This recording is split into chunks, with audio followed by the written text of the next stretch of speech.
ஸ்ரீயப்பதியான பரம கருணாமூர்த்தியான பகவானுடைய ஆஜ்ஞாரூபமான வேதங்கள்ல சொல்லப்பட்ட தத்துவங்கள், நீதிகள், தர்மங்கள் இவைகளை விளக்குவதற்காக தான் பிற்காலத்தில் பல வகையான நூல்கள் ஏற்பட்டது. வேதங்களுக்கு ஸ்மிருதி அப்படின்னு பெயர். அதுதான் பிரமாண நூல். ஒரு ஹிந்து மதம் அப்படின்னு சொன்னோம்னா இதற்கு எது பிரமாணமான நூல் அப்படின்னா வேதம்தான் பிரமாணமான நூல். இதில் ஒரு ஆச்சரியம் என்னன்னா, இந்த மதத்துக்கு இல்லை, உலகத்துக்கே பிரமாணமான நூல் வேதம்தான். ஒரு இஸ்லாமியர்களோ கிறிஸ்தவர்களோ குரானையோ அல்லது பைபிளையோ பிரமாணம்னு சொன்னாலும், இப்படி ஒரு தர்மம் அப்படின்னு ஒன்று இருக்கு, மனித வாழ்க்கையில இந்த நெறிகள் இருக்கு, இப்படி மனிதன் வாழணும் அப்படிங்கிறத முதல்ல எதுல சொல்லப்பட்டிருக்குன்னா வேதங்கள்ல தான் சொல்லப்பட்டிருக்கு. அதனால தான் வேதங்களுக்கு அனாதியானது அப்படின்னு பெயர், மறை அப்படின்னு பெயர், அபௌருஷேயம் அப்படின்னு பெயர். ஒரு மனிதனால் செய்யப்படாதது, அதனால அபௌருஷேயம்.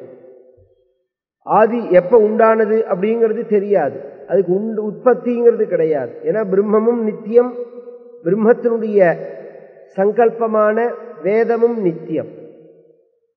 அதற்கு உற்பத்தி அழிவுங்கிறது கிடையாது. நான் இருக்கேன், என்னோட அறிவு.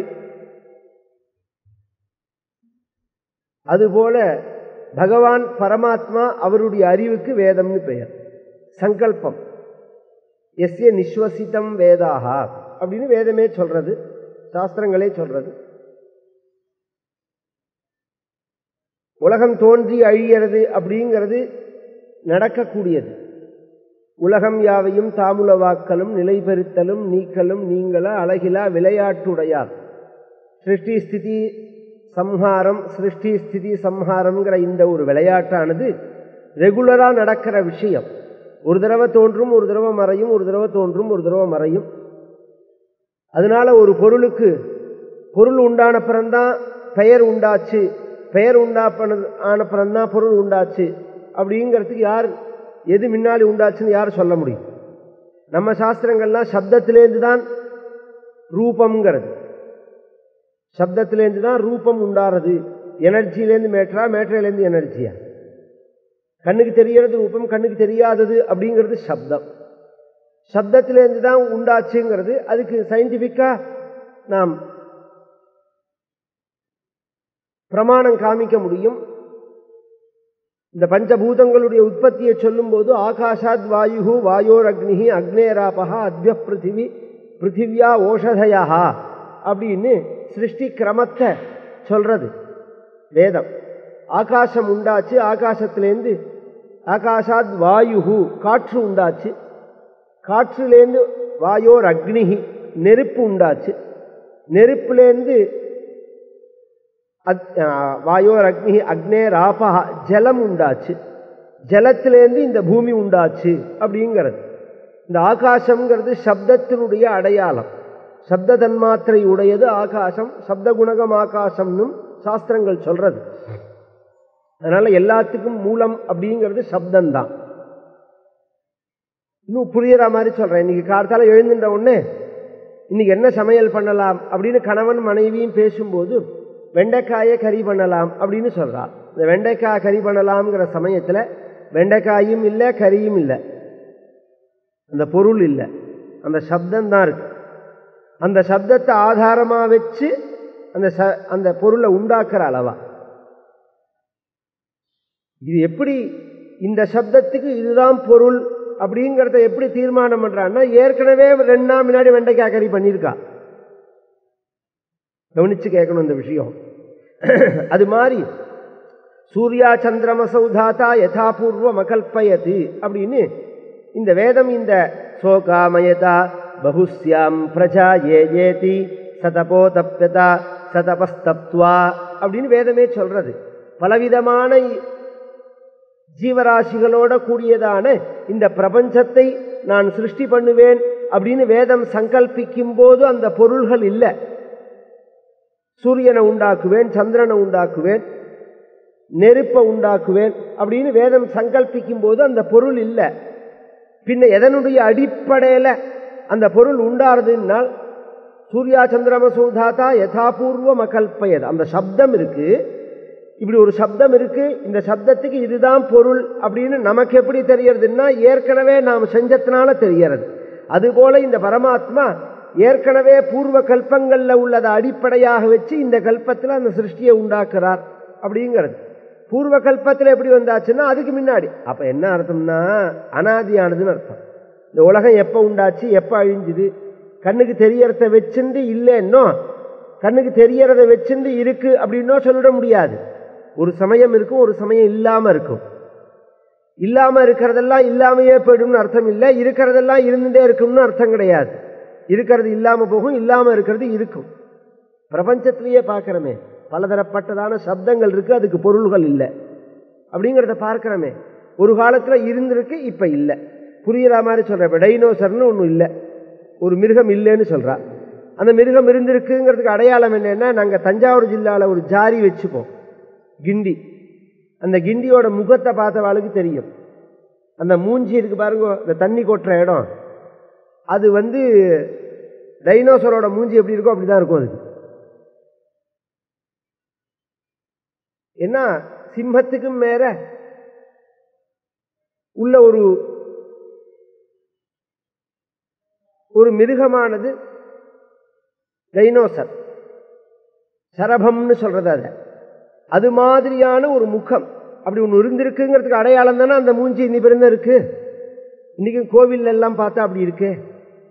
கோவில் எல்லாம் பார்த்தா வாய் பார்த்தா வித்தியாசமா இருக்கு, உடம்ப பார்த்தா வித்தியாசமா இருக்கு. அது மாதிரி பிராச்சீனமான கோபுரங்கள்ல பார்த்தா அப்படி ஒரு மிருகம் நடைமுறையில இல்லை, ஏற்கனவே இருந்திருக்குங்கிறதுனால தானே அப்படி இருக்குன்னு நமக்கு தெரியறது. எதுக்கு சொல்ல வரேன்னா, நான் இப்ப பிரத்தியார் நம்புறாலோ இல்லையோ நாம நம்பணும்.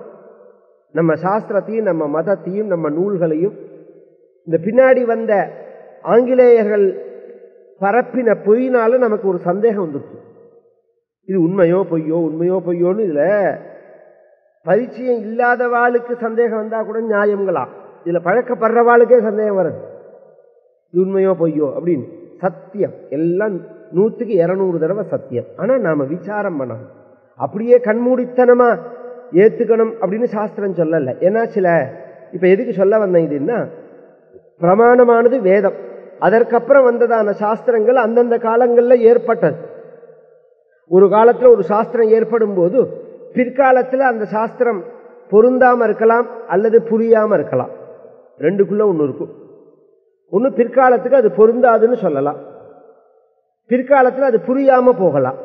ராமாயணம் அப்படிங்கிறது எந்த காலத்திலையும் பொருந்தக்கூடியதான விஷயம்.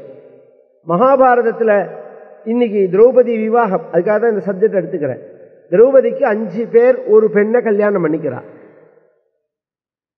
5 பேர் ஒரு பெண்ணை கல்யாணம் பண்ணிக்கிறது அப்படிங்கிற பழக்கம் நம்ம பாரதிய மதம் இல்ல, உலகத்துல எந்த இடத்துலையுமே மோஸ்ட்லி 1-2 இடத்துல எங்கேயாவது இருக்கலாம்.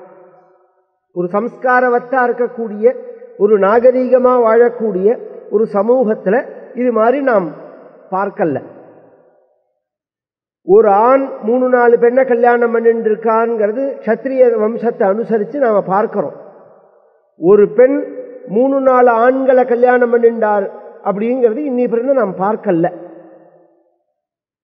ஆனா மகாபாரதத்தில் அது இருக்கு. மகாபாரதத்தில் ஒரு பெண் 5 பேரை கல்யாணம் பண்ணிட்டாள் அப்படிங்கிறது இருக்கு. அப்ப இன்னைக்கு அது பொருந்தாது, அந்த தர்மமானது இன்னைக்கு நடைமுறைக்கு பொருந்தாது அப்படின்னு சொல்லலாமோனால் அப்படி இல்லை. நமக்கு புரியல அந்த விஷயம் என்ன அப்படின்னு, நமக்கு புரியலன்னா நமக்குன்னா நம்ம பெரியவாளுக்கு இல்லை, நமக்கு தான். நம்ம பெரியவாளுக்கு அந்த விஷயம் புரிஞ்சதுனாலதான் ராமாயணத்துல வந்த சீதைக்கு தனியா கோவில் கிடையாது, பாகவதத்துல வந்த ருக்மணிக்கு தனியா கோவில் கிடையாது, திரௌபதிக்கு தனியா கோவில் உண்டு. இன்னைக்கு பாரத தேசத்துல பார்த்தோம்னா திரௌபதி அம்மன் கோவில், திரௌபதி அம்மன் கோவில் அப்படின்னு எங்க பார்த்தாலும் திரௌபதிக்கு தனியா கோவில் இருக்கு. அவ அந்த தத்துவம் புரிஞ்சதுனாலதானே அப்படி வச்சதே, திரௌபதிக்கு தனியா ஆலயம் வச்சதே அந்த தத்துவம் என்னன்னு அவளுக்கு புரிஞ்சதுனால தானே. நமக்கு எது புரியலையோ அதை சொல்றதுக்கு தான் இந்த விளக்க நூல்கள் எல்லாமே. நாம என்ன பண்றோம் அப்படின்னு சொன்னா, இந்த இதிகாசங்கள், புராணங்கள், ஸ்மிருதிகள்னு சொல்லக்கூடிய சாஸ்திரங்கள், இவைகள்லாம் நமக்கு ஒரு விஷயத்தை சொல்ல வர நமக்கு அது புரியலைன்னா நாம் அதை புரிஞ்சுக்கணும் அப்படின்னு நினைக்காதபடிக்கு அதை கொச்சப்படுத்தணும். நம்மளை உயர்த்தணும், நாம் இருக்கிற நிலையிலேருந்து நம்மளை உயர்த்தணும் அப்படின்னு அவைகள்லாம் ஏற்படுத்தப்பட்டிருக்கு. நாம் என்ன பண்றோம்னா நாம் இருக்கிற நிலைக்கு அதை பிடிச்சி இழுக்கிறோம், கொச்சப்படுத்துறோம். கொச்சப்படுத்தினா புரியாதுங்கிறது மட்டும் இல்லை, அது அது அது பரிகாசத்துக்கு ஹேதுவாக தான் போகும். அது அதனால தான் கண்டவன் கேட்டவன் வாயிலாக உயர்ந்த விஷயங்களை கேட்கக்கூடாதுங்கிறது. உயர்ந்த விஷயங்களை சொல்லும் போது உயர்ந்தவர்கள் வாயினாலும் நாம் கேட்கும்போது தான் அது ஹிருதயத்தில் போய் படியும். இதே இடத்துல சேங்காலிபுரம் அனந்தராம தீட்சிதருங்கிற எங்க தாத்தா 1956 உபன்யாசம் பண்ணியிருக்கார். அந்த உபன்யாசத்துல ஒரு ஆச்சரியம் என்னன்னா, ராஜாஜி வந்திருக்கார் அந்த உபன்யாசத்துல, ராஜகோபாலாச்சாரி வந்தவரை தாத்தா பேசுங்கோன்னு சொன்னான். பேசுங்கோன்னு உடனே அவர் கடைசியில பேசுறேன், முதல்ல பேசலைன்னார், அப்புறம் சங்கோஜப்பட்டுன்னு பேசுறேன்னார். தீட்சிதர் என்ன பேச சொல்றார், நான் ரொம்ப படித்தவன், மேதாவி. அவர் ரொம்ப மேதாவி, ஏன்னா பிரிட்டிஷ்காரன் கடைசியில் இவருக்கு தான் ஒப்படைச்சிட்டு போவேன்னா. அட்வொகேட் இந்த பாரத தேசத்தினுடைய முழு நிர்வாகத்தையும் இவர்கிட்ட தான் ஒப்படைச்சிட்டு போவேன் அப்படின்னு ராஜாஜியை செலக்ட் பண்ணா, அந்த அளவுக்கு அவர் புத்திசாலி தான் நிர்வாகத்தில். பிற்காலத்தில் அவர் சில ஆத்ம அனுபவங்களை அடையும் போது தன்னை மாற்றிக்கிறார் அவரே சில சித்தாந்த விஷயங்கள்ல. அப்ப சொன்னார், ஈஸியா இப்ப இத்தனை நேரம் நான் சொன்னதை புரியுற மாதிரி சொன்னார். நான் தீட்சிதரோட சப்தத்தை கேட்கறதுக்கு தான் நான் வந்தேன், என்ன பேசுன்னு சொல்லிட்டா. தீட்சிதர் பேசுறதுக்கு நான் பேசுறதுக்கு என்ன வித்தியாசம்னா, தீட்சிதர் பேசுறது விதையை தூவரா மாதிரி, நான் பேசுறது மணலை தூவரா மாதிரி. தீட்சிதர் பேசுறதுங்கிறது விதையை தூவரா மாதிரி, சீடு இருக்கு பாருங்க, அதை அப்படி அப்படி அதை விட்டோம்னா அதுவே உள்ளுக்குள்ள உட்காந்துக்கும். என்னைக்கோ ஒரு உடனே முளைச்சாலும் முளைக்கும், கொஞ்ச நாள் கழிச்சு முளைச்சாலும் முளைக்கும், என்னைக்கோ ஒரு நாளைக்கு அது முளைக்கும். அது மாதிரி மகான்களுடைய சப்தங்கள், அந்த சப்தங்கள் இருக்கு பாருங்க, உயர்ந்த க்ஷணசங்கேன சாதுஷு அப்படின்னு ஒரு க்ஷணம் நாம் மகான்களோட பழகினாலும் அவ பேசணும்னு அர்த்தம் இல்லை, அந்த சங்கம் இருக்க அது ஒரு உதாரணத்தை கொடுக்கும் நமக்கு.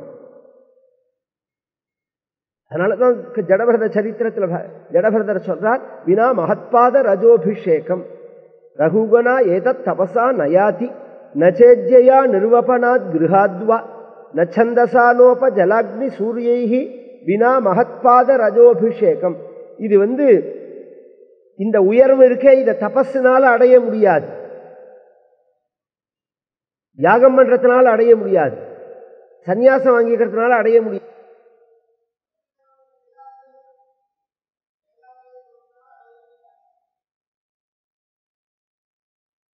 தீர்த்தங்கள்ல ஸ்நானம் பண்றதுனால அடைய முடியாது, அக்னி ஆராதனை பண்றதுனால அடைய முடியாது. பின்ன வினா மகத்பாத ரஜோபிஷேகம், இவைகள்லாம் சுத்தியை கொடுக்கும், விதை போடாது. புரியுற மாதிரி சொல்றேன். புண்ணிய காரியங்கள்லாம் நிலத்தை உழுது சுத்தி பண்ற மாதிரி, சாது சங்கம்ங்கிறது விதை போடுற மாதிரி. புண்ணிய காரியங்கள் என்ன பண்ணும் அப்படின்னு சொன்னால் சுத்திப்படுத்தும் நம்மளை, அதுல ஒன்றும் ஆட்சேபனையே கிடையாது. ஆனா சங்கல்பத்தையோ உயர்ந்ததான ஞானத்தையோ சத்வாசனையோ அது கொடுக்காது. அது எது கொடுக்கும்னால் சாது சங்கம் தான் நமக்கு கொடுக்கும். அது க்ஷணசங்கேன சாதுஷு அப்படின்னால் பிரகலாத சரித்திரத்துல ஸ்ரீதர சுவாமிகள் அதை அவதாரிக்கையா வைக்கிறார். அசுர குலத்துல பிறந்த பிரகலாதனுக்கு இப்பேற்பட்ட பக்தி வரத்துக்கு என்ன காரணம்? வைகுண்டத்திலேயே வாசல்ல காவலாளிகளா இருந்த ஜெய விஜயர்களுக்கு இப்பேற்பட்டதான சாபம் வரத்துக்கு என்ன காரணம்? அவர்கள் அசுரர்களா ஏன் போனார்கள்? பிரகலாதன் பரமபாகவதோத்தமனா ஏன் போனான் அப்படிங்கிறதுக்கு ஸ்ரீதர சுவாமிகள் சொல்றார், மகதா அசுபா மகதாம் கோபாத்து சுபா மகத் அனுகிரகாத் அப்படின்னா. சுபா மகத் அனுகிரகாத், சுப வாசனைகள் மகத் அனுகிரகத்தினாலதான் ஏற்படும். மகான்களுடைய கோபத்தினால அசுபை அடைஞ்சிருவோம், நாம கீழ்நிலையை அடைஞ்சிருவோம். இந்த புராணங்கள்லாம் நமக்கு உயர்ந்த விஷயத்தை காண்பிக்கிறது. மகாபாரதம் அதில் ரொம்ப உயர்ந்தது.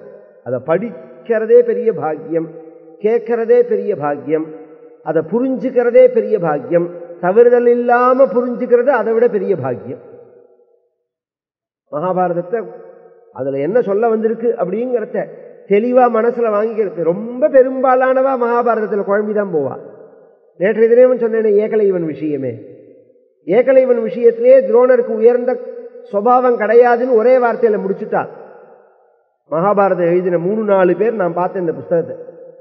அவளுடைய வியாக்கியானத்தில் இந்த இடத்துல துரோணர் பண்ணினது சரியில்லைன்னு ஒரே வார்த்தையில் முடிக்கிறார்.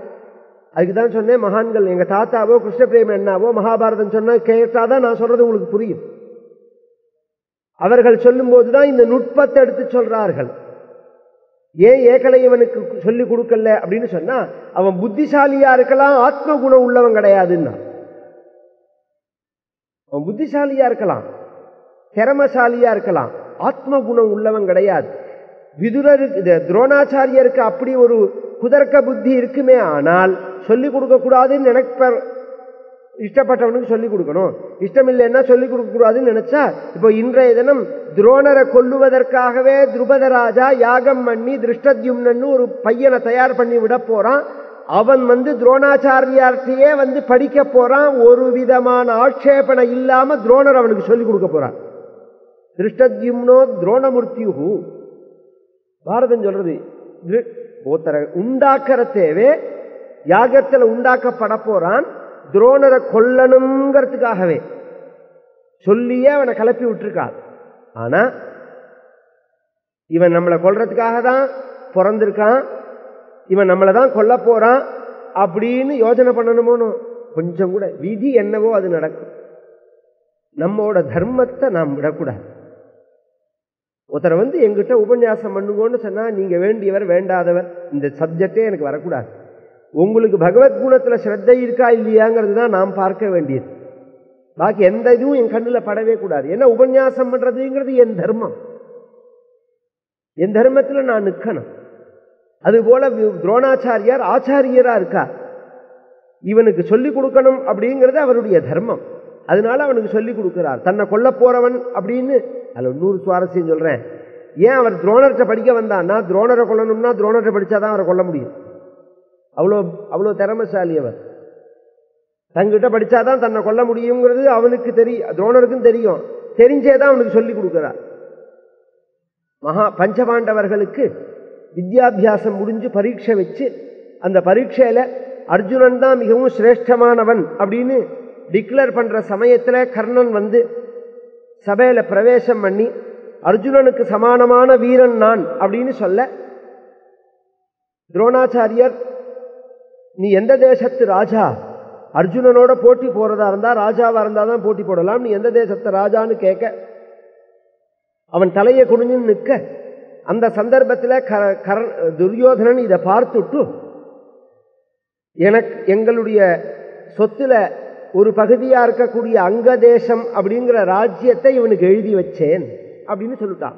எழுதி வச்சேன்னு சொன்னதோடு இல்லாம பட்டாபிஷேகத்தையும் பண்ணிட்டான். புரிச்சுட்டா அங்க உள்ளவா எல்லாரும் ஆஹான்னு ஆச்சரியப்பட்டா. கர்ணனை சில பேர் கொண்டாடினா, அர்ஜுனனை சில பேர் கொண்டாடினா, துரோணாச்சாரியால சில பேர் அபிப்பிராயம் சொன்னா, துரியோதனனை சில பேர் கொண்டாடினா. அந்த கூட்டத்திலேயே இருக்கக்கூடியதான கர்ணனுடைய வளர்ப்பு தந்தையான தேரோட்டியும் ஓடி கர்ணனை கட்டிண்டார். கர்ணனும் அவருடைய காலில் விழுந்து நமஸ்காரம் பண்ணினான், ஆசீர்வாதத்தை பெற்றுக்கொண்டான்.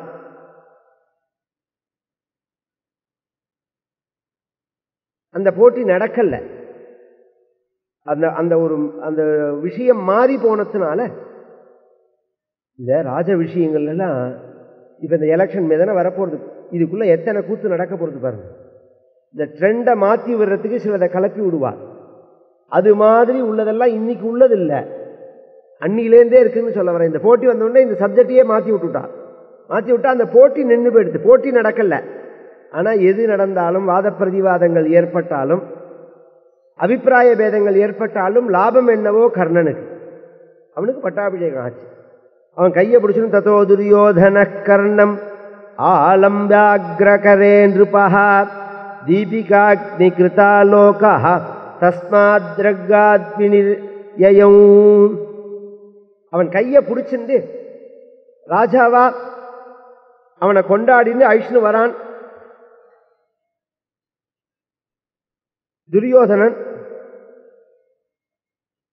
ஏன் அப்படின்னால் இத்தனை நாள் அவனுக்கு ஒரு பயம். துரியோதனஸ்யாபி ததா கர்ணமாசாத்ய பார்த்திவா பயமர்ஜுன சம்ஜாத்தம் க்ஷிப்ரமந்தரதீயதா. இத்தனை நாளா உள்ளுக்குள்ள ஒரு பயம் உண்டு துரியோதனனுக்கு. யார்கிட்ட அப்படின்னால் அர்ஜுனன்ட்ட. அர்ஜுனனுக்கு சமானமா ஒரு வீரன் கிடையாது. நம்ம பக்கத்துல யாருமே இல்லை, அர்ஜுனனோட யாருமே போட்டி போட முடியாது அப்படின்னு பயந்துவனுக்கு சரியான ஆள் கிடைச்சானோ. சரியான ஆள் கிடைச்சா ஒருத்தர் விடுவாளா? அதனால கடைசி பரியந்தம் அவனை போஷாக்க காமிக்கிறான். சுயநலம்தான் இது.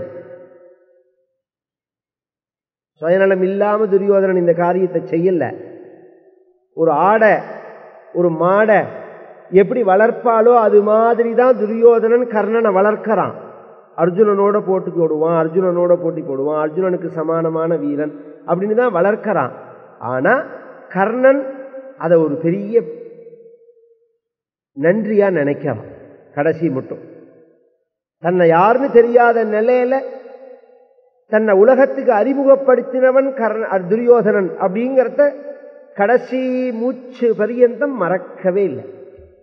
கடைசியில உயிரை விடுற சமயத்துல கூட வீரியேன பாஷ்பேனவா அப்படின்னு சொல்லி முடிக்கிறான் கர்ணன்.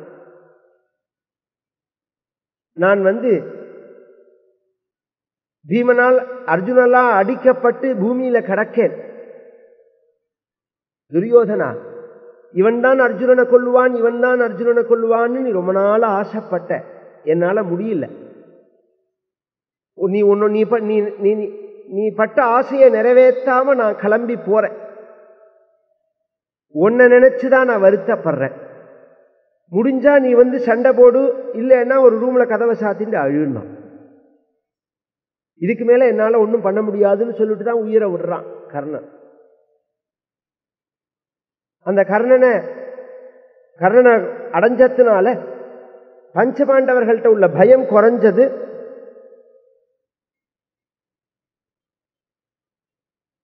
இந்த போட்டியெல்லாம் முடிஞ்ச உடனே படிப்பு முடிஞ்சதுக்கு அடையாளமா ததசிஷ்யான் சமானிய ஆச்சாரியோர்த்தமச்சோதயத் துரோணஹா சர்வான சேஷேன தட்சிணார்த்தம் மஹீபதே.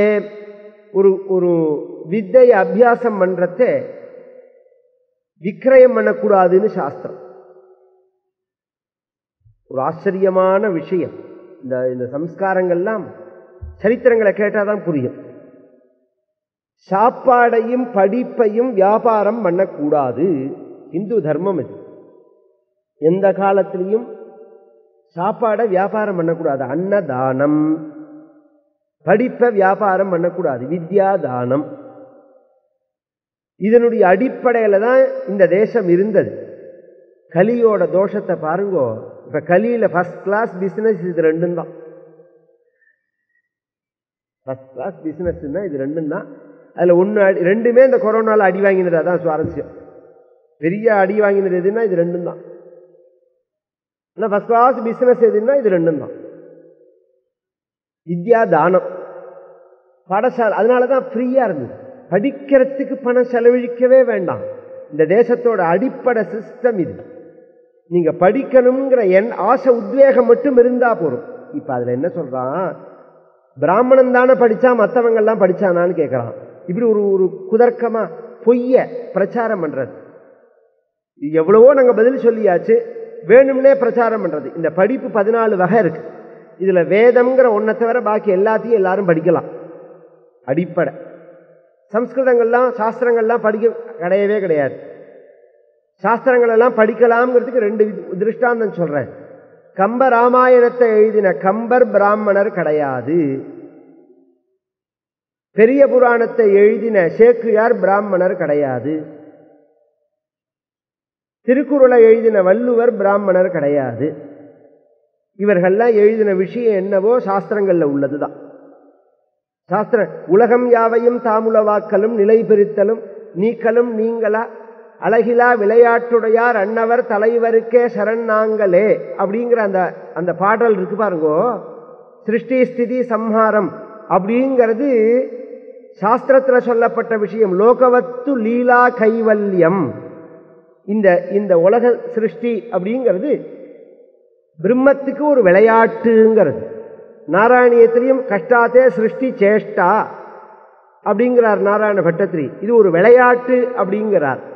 இந்த சம்ஸ்கிருதத்தை வாசிக்காம இந்த கம்பர் எப்படி இதை சொல்லியிருக்க முடியும்? அவ்வளோ தூரம் வேண்டாம். ராமாயணம்ங்கிறதுனுடைய மூலமே வால்மீகி ராமாயணம் தானே. வால்மீகி ராமாயணத்தை படிக்கணும்னா சம்ஸ்கிருதம் தெரிஞ்சாதானே படிக்க முடியும். அதை படிக்காம எப்படி இந்த கம்ப ராமாயணத்தை எழுதியிருக்க முடியும்? ஒரு இடத்துல கூட பெசகாம, ஒரு இடத்துல கூட பெசகாத படிக்கு அந்த சாஸ்திரம். அது ஆச்சரியம். ஏன்னா நம்ம கதையை சொல்றதுக்கே நமக்கு இப்போ டைம் இல்லை, நாள் இல்லை. அதனால ஓடுற ஓட்டத்தில் சொல்லிட்டு போறோம். இப்போ நாங்கள்லாம் எங்களுக்கெல்லாம் ரொம்ப வருத்தம் உண்டு. என்னை மாதிரி உள்ளவாள் என்ன வருத்தம் அப்படின்னா, இப்படி கதை சொல்லக்கூடாது, இப்படி கதை சொல்லக்கூடாது. நம்ம தாத்தாலாம் சொன்ன மாதிரி மாசக்கணக்கில் சொல்லணும், விஸ்தாரமாக சொல்லணும் ஜனங்களுக்கு அப்படின்னு. அதுக்கு நமக்கும் டைம் கிடைக்க மாட்டேங்கிறது. அது மாதிரி ஒரு சந்தர்ப்பமும் அமைய மாட்டேங்கிறது. ஏன் அப்படின்னு சொன்னா, கதையா மட்டும் சொன்னா போராது.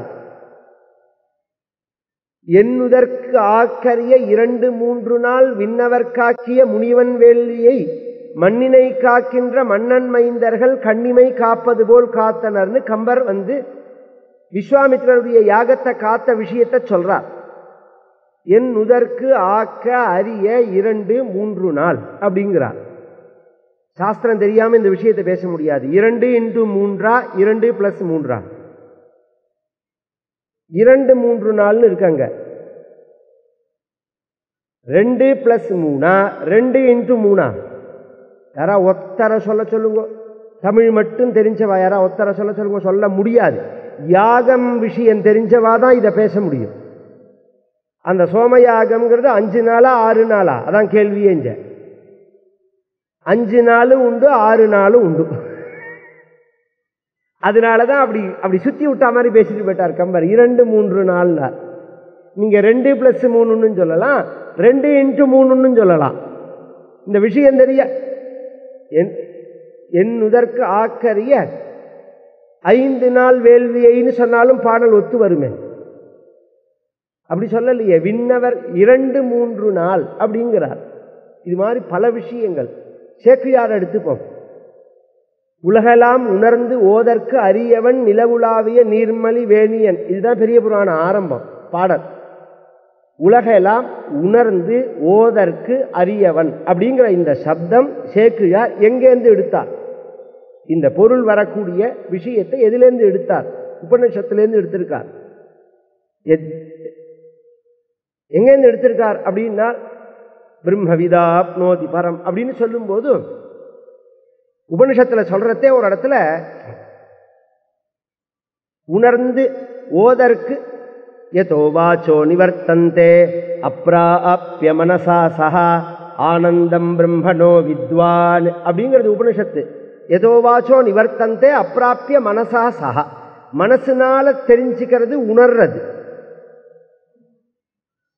வாயினால பேசுவது, ஓதுவது.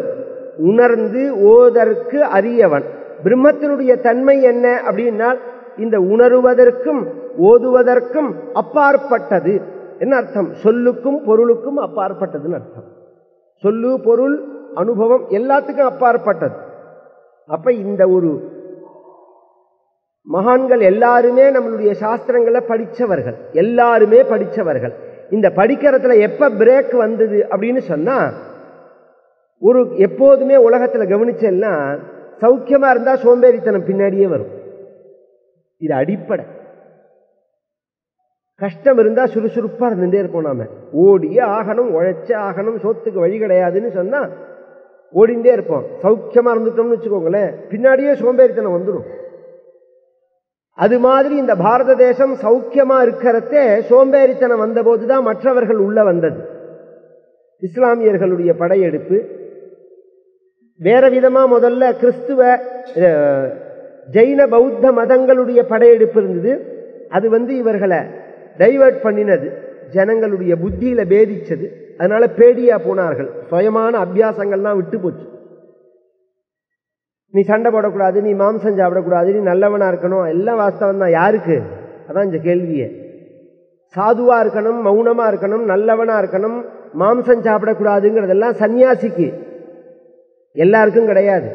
மாம்சம் சாப்பிடுன்னு தான் நம்ம ஹிந்து மதம் சொல்றது.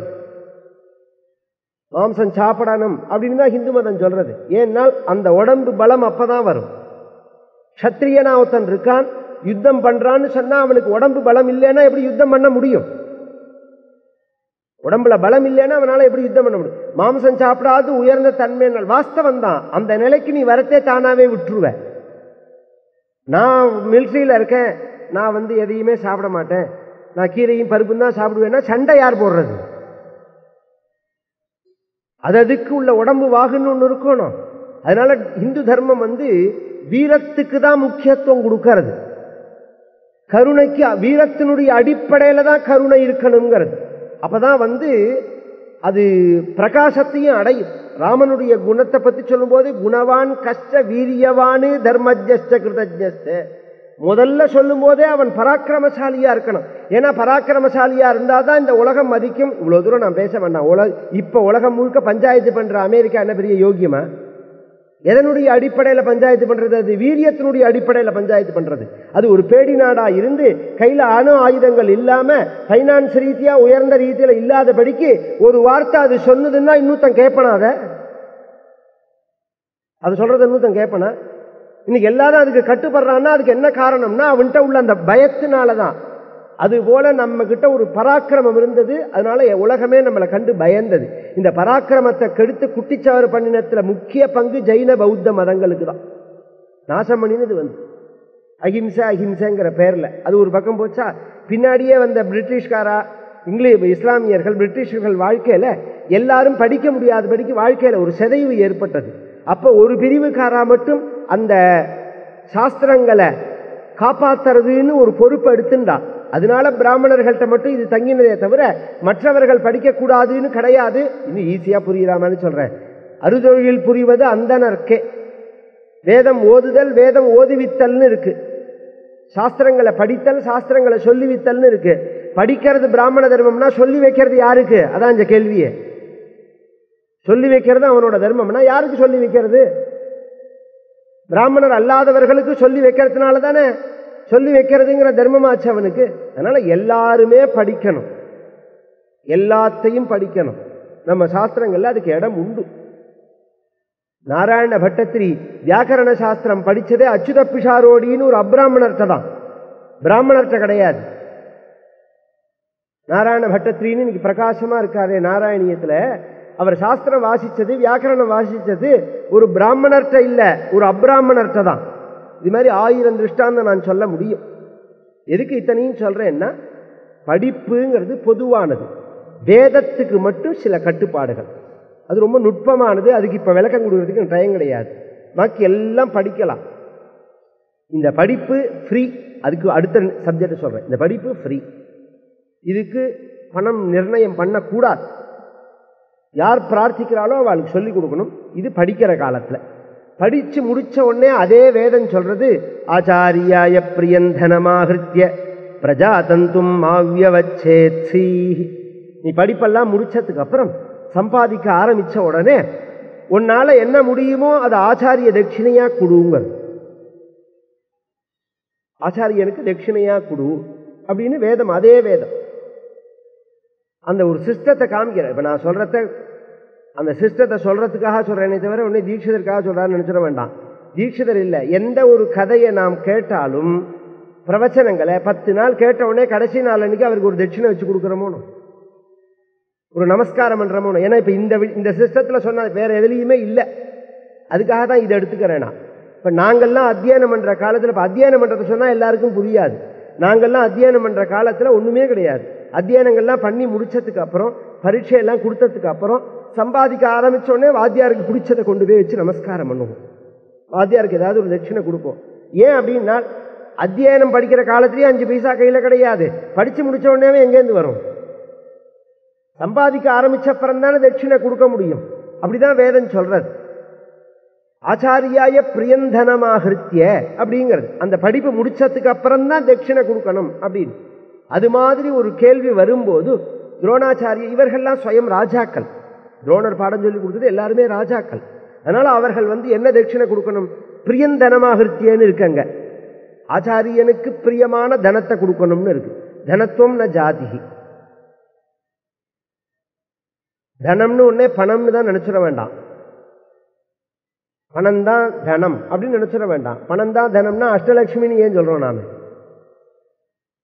தனலட்சுமி, தானியலட்சுமி, சந்தானலட்சுமி, தைரியலட்சுமி, வீரியலட்சுமி, ஆரோக்கியலட்சுமி எல்லாமே தனம் தான். பணம்ங்கிறதுக்கு இதுதான் அப்படின்னு இன்னைக்கு தான் ஏற்பட்டிருக்கே தவிர சாஸ்திர ரீதியா தனத்துவம் ந ஜாதிகின்னா.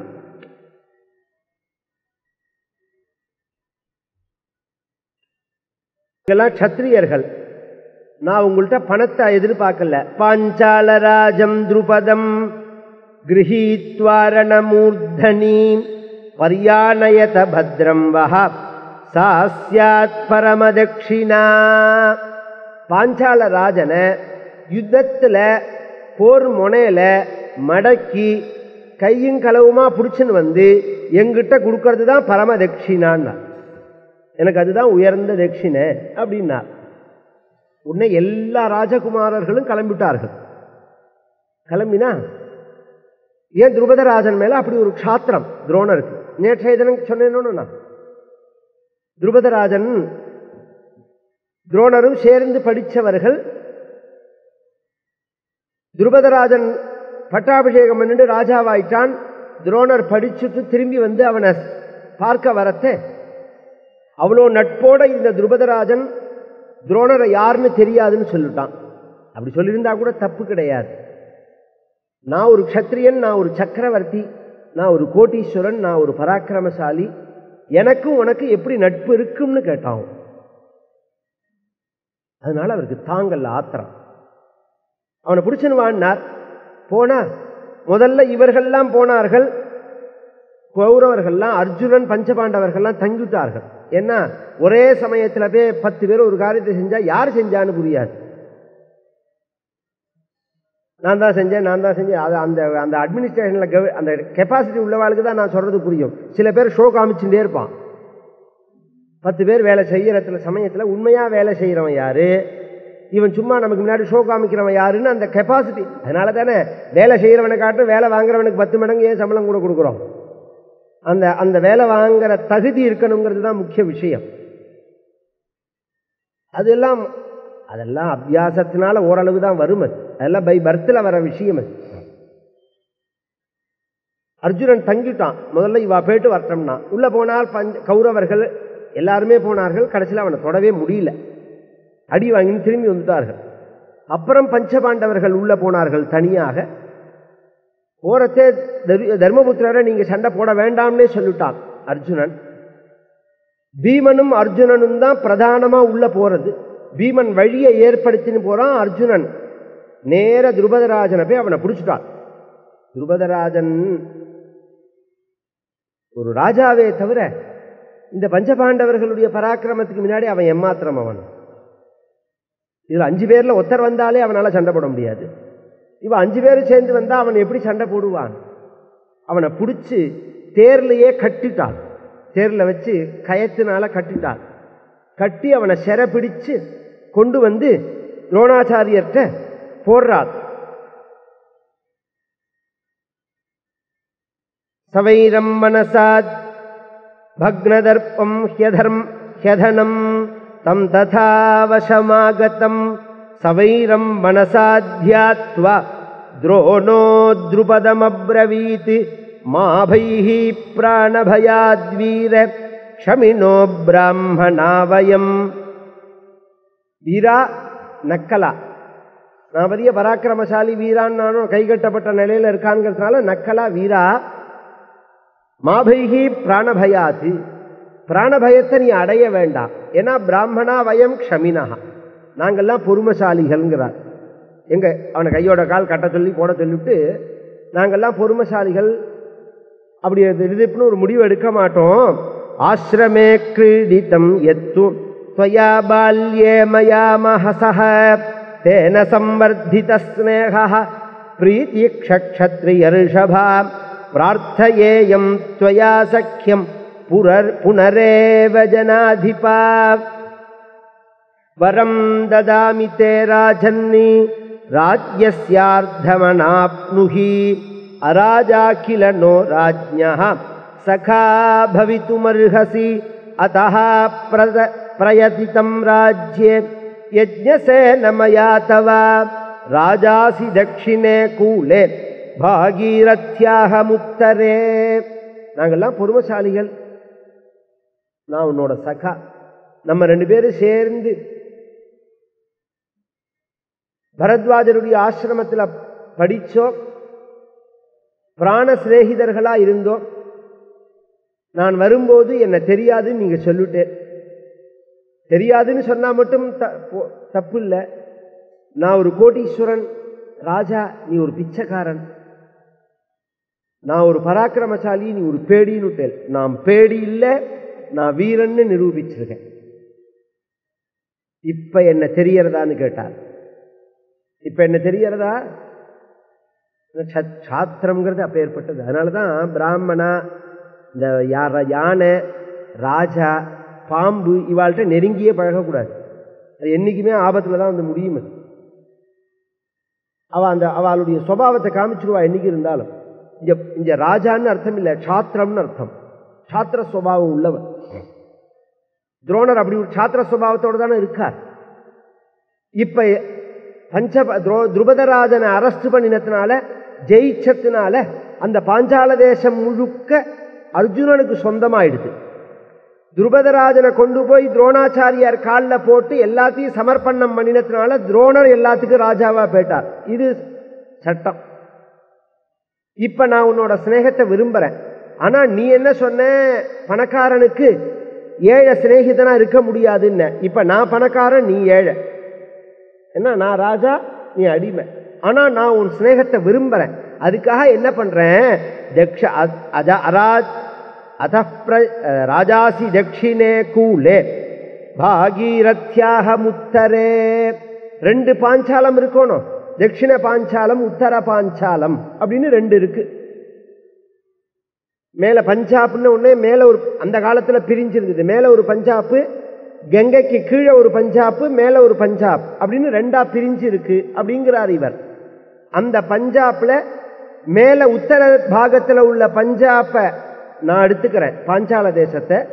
தட்சிண பாகத்துல உள்ள பாஞ்சால தேசத்துக்கு நீ ராஜாவாயிரு. ஏன் உனக்கு கொடுக்கிறேன்னா, உன்னோட சிநேகத்தை நான் விரும்புறேன் அப்படின்னா சொல்லி அவர் அனுப்பிச்சுட்டான். உடனே அவன் சொன்னான், அனாச்சரியம் இதம் பிரம்மன்னு விக்ராந்தேஷு மகாத்மசு பிரியே த்வயாஹம் த்வத்தஸ்ச பிரீதிமிச்சாமி சாஸ்வதீம். உங்களை மாதிரி மகாத்மாங்களுடைய சுபாவம் என்னங்கிறத நான் புரிஞ்சுட்டேன். இதுல ஒரு ஆச்சரியம் கிடையாது. நான் உங்களை விரும்புறேன்.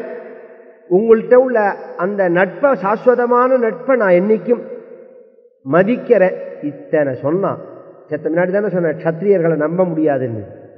இத்தனை சொன்னானே தவிர அவன் மனசுக்குள்ள புகச்சல். ஒரு பிராமணன் நம்மளை கட்டி போட்டுட்டான், கட்டி காலடியில கொண்டு போட்டுட்டான்.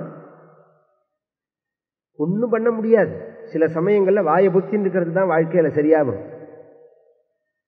ஒன்றும் பண்ண முடியாது. ஏன்னா அந்த காலத்தை எதிர்பார்த்துன்னு இருக்கணும்.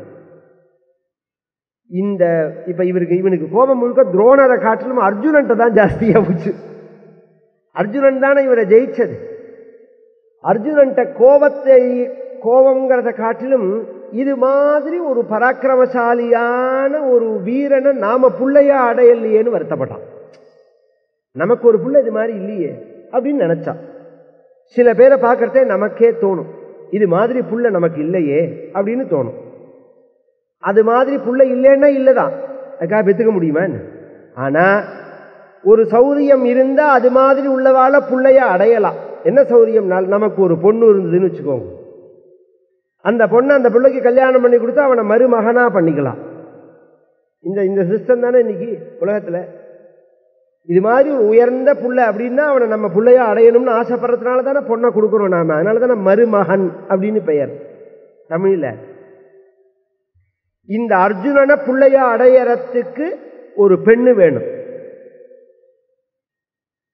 இந்த துரோணரை கொல்றதுக்கு ஒரு புள்ள வேணும். இந்த ரெண்டு பேரையும் இனி புதுசா பெத்து கர்ப்பம் தரிச்சு பெத்து வளர்த்து கல்யாணம் பண்ணி கொடுக்கறதுக்கு காலம் பத்தாது. ஏன்னா இப்ப அர்ஜுனனுக்கு வயசு 18. இவன்மே பிள்ளைய பெற்றுனான்னு வச்சுக்கோங்க, கர்ப்பம் ஏற்பட்டு அந்த குழந்தை பிறக்கிறதேவே அர்ஜுனனுக்கு 20 வயசாகும். அதுக்கப்புறம் கல்யாணம் பண்ணி கொடுக்க வர சமயத்தில் அர்ஜுனனுக்கு 40 வயசாயிடும்.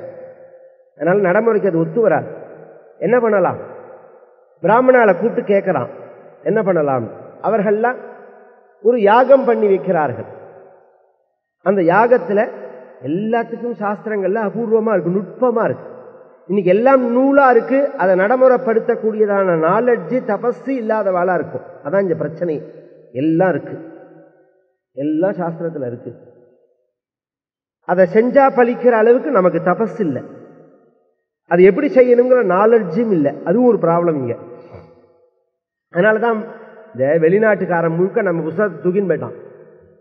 தூக்கின்னு போனாலும் அவனால் அதை முழுசா உள்ளதை தெரிஞ்சுக்க முடியாது. ஏன்னா அந்த புஸ்தகத்துல என்ன சொல்லியிருக்குங்கிறத புரிஞ்சுக்க கூடியதான பேசிக்கான ஒரு சக்தி நம்ம பாரதிய மக்களுக்கு தான் உண்டு, ரிஷிகள் வம்சத்துல வந்தவாளுக்கு தான் உண்டு. எல்லாருக்கும் அது புரியாது.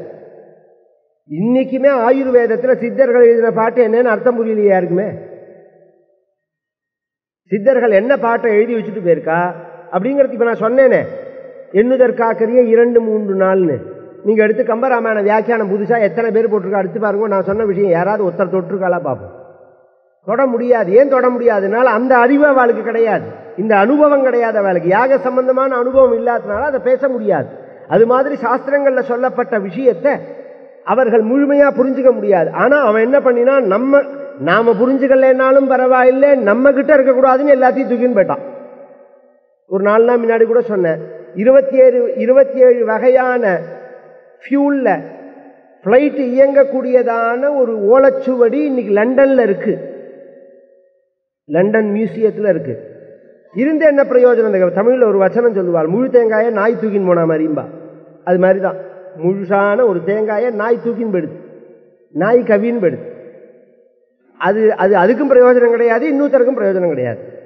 அப்படிங்கிற மாதிரி அவன் கொண்டு போயிட்டானே தவிர அதை எப்படி உபயோகப்படுத்துறதுங்கிறது அவனுக்கு எப்போதுமே புரியாது. ஏன் புரியாதுன்னா தபஸ் கிடையாது. அதுக்குள்ள தபஸ் ஓரளவு தான் புரிஞ்சுக்க முடியும், ஒரு 10% தான் புரிஞ்சுக்க முடியும். அதுல 100 ஆசைன்னு சொல்லிட்டு வேணா, அதுல உள்ள விஷயத்தை புரிஞ்சுக்கிறதுக்காக எங்க தாத்தா எல்லாம் யாகம் பண்ணும் போது எத்தனையோ வெள்ளைக்காரெல்லாம் வந்திருக்கா. வெள்ளைக்கார பிரிட்டிஷ்காரா இருக்கா பாருங்க, அவெல்லாம் வந்து ஆராய்ச்சி பண்றவெல்லாம் வந்து யாகசாலைக்குள்ள வரணும்னா நம்ம ரத்னமையர் ஃப்ரெண்டு தான் அவன், ரிசர்ச் பண்றவா. ஐஷன் வந்தார், தாத்தா சொன்னா யாகசாலைக்குள்ள அனுமதிக்க மாட்டேன், வெளியிலேருந்து அவன் என்ன கேட்டாலும் நான் அபிப்பிராயம் சொல்லிட்டு போறேன், சொல்றேன், யாகசாலைக்குள்ள அனுமதிக்க முடியாதுன்னு விட்டார். ஏன்னா அதை தெரிஞ்சுக்கணும்னு இன்னும் அவளுக்கு ரிசர்ச் நடக்கிறது, இன்னும் பல வகையான முயற்சிகளை அவ பண்ணின்னு தான் இருக்காள். அந்த ஒரு ஆக்ரகத்தை நாம மதிக்கிறோம், ஆனா முழுசா நமக்கு தான் புரியுங்கிறதுக்காக சொல்ல வர.